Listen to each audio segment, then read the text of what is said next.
महाभारत का युद्ध चल रहा था, प्रारंभ होने वाला था। और जब दोनों सेनाएं आपस में कुरुक्षेत्र के रण क्षेत्र में खड़ी हो गई आमने सामने जाकर के, तो अर्जुन ने श्री कृष्ण से कहा, माधव, मेरा रथ दोनों सेनाओं के मध्य में स्थित करो चल करके।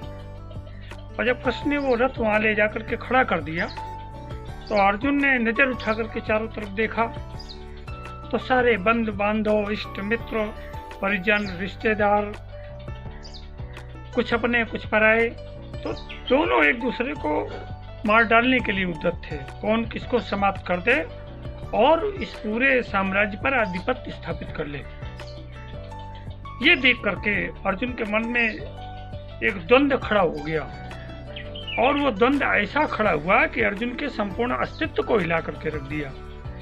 और उसने अपना धनुष एक किनारे गांडीव रख दिया, कृष्ण से बोला कि हे कृष्ण, मैं ऐसा राज्य नहीं चाहता हूँ, मुझे ऐसी संपत्ति नहीं चाहिए जो अपने बंधु बांधवों की लाशों पर जो साम्राज्य बनेगा वो मुझे कतई स्वीकार नहीं है।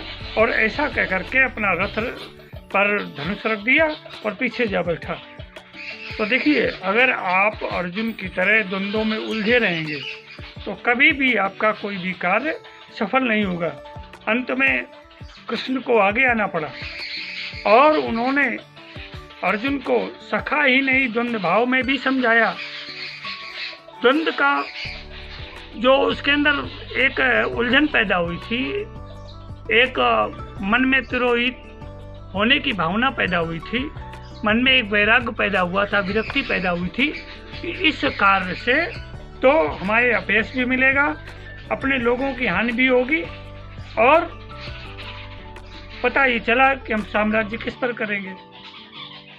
तो ये स्थिति देख करके अर्जुन घबरा गया था।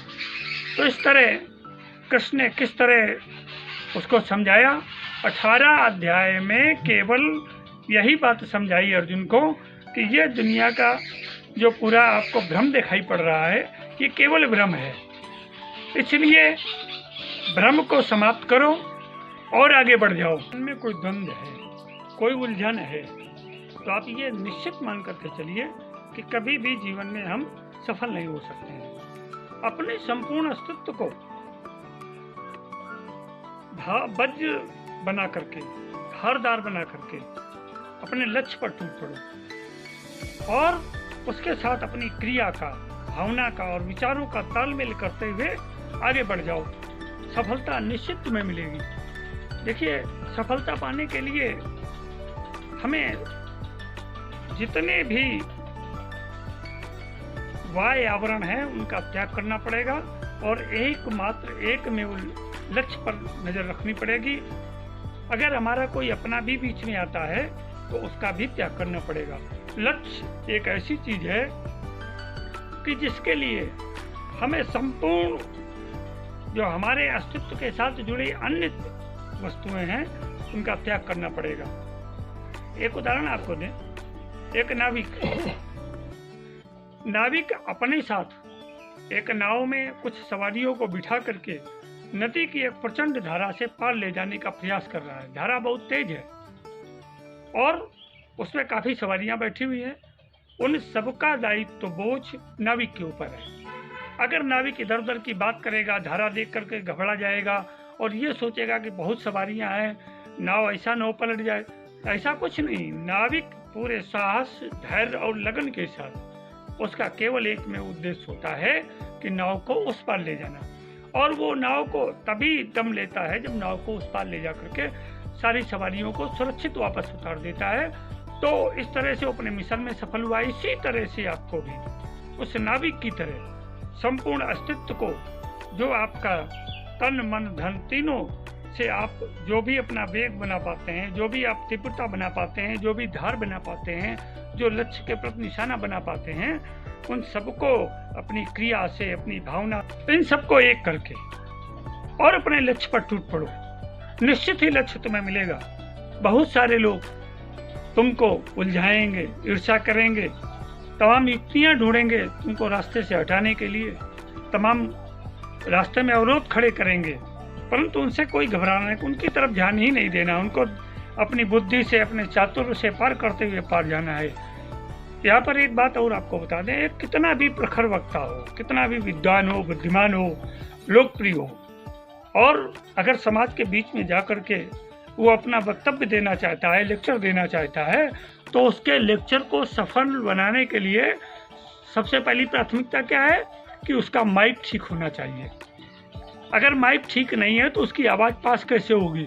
और इसके पश्चात माइक भी ठीक है और उसको ऑपरेट करने वाला ऑपरेटर दुर्भावना से ग्रस्त है, ईर्ष्या करता है, उसको सही ढंग से ऑपरेट नहीं कर पाता है, तो उसके द्वारा डिलीवर्ड लेक्चर कतई सफल नहीं होंगे। तो हमारे उस काम के लिए माइक और ऑपरेटर जिस तरह सहायक होते हैं कि हमारी आवाज़ को सही ढंग से उस तक पहुंचा सकें, ऐसे ही अपने आप के लक्ष्य के लिए आपकी क्रिया, भावना और विचार, मार्ग के जितने भी अवरोध हैं आपके बुद्धि चातुर्य से जो पार होते चले गए, वो निश्चित ही आपको लक्ष्य तक पहुंचा देंगे। यहाँ पर एक बात ध्यान रखनी है कि इसमें बहुत सारे अवरोध ऐसे आएंगे कि आपके अपने भी राह में रोड़ा बनेंगे। तो जब रोड़ा बनेंगे तो उनकी भी कोई परवाह न करते हुए हमें पार उतर जाना है, क्योंकि लक्ष्य एक होता है और एक बार होता है। लक्ष्य बार बार नहीं होता है और लक्ष्य कई नहीं होते हैं। जीवन में जिसके कई लक्ष्य हैं और कई बार अवसर हैं, तो मान के चलिए कि जीवन में कभी सफल होने वाला नहीं है। इसलिए एक बार और एक लक्ष्य पर एक मुस्त अस्तित्व के साथ प्रहार करो, निश्चित ही आप सफल होंगे। आपने पृथ्वीराज चौहान का नाम सुना ही होगा। मोहम्मद गौरी ने 17 बार पृथ्वीराज चौहान पर आक्रमण किया और 17 बार पृथ्वीराज चौहान ने उसको बुरी तरह हराया, संपूर्ण सेना का नाश कर दिया और उसको छोड़ दिया। सबसे बड़ी भूल हुई, लक्ष्य प्राप्ति के लिए जो उदारता दिखाता है, जो सहानुभूति दिखाता है, वो निश्चित भविष्य में असफल होता है। यहीं पर पृथ्वीराज चौहान से चूक हुई और अंत में उसने, मोहम्मद गौरी ने साम दाम दंड भेद सारे सरंजाम जुटा करके अंतिम प्रहार बड़ी मजबूती के साथ सारे सरंजाम जुटा करके किया और पृथ्वीराज चौहान को हराया ही नहीं, पकड़ करके काबुल ले गया और ले जा करके उतना कठोर दंड दिया जो इतिहास के स्वर्णाक्षरों में अंकित है।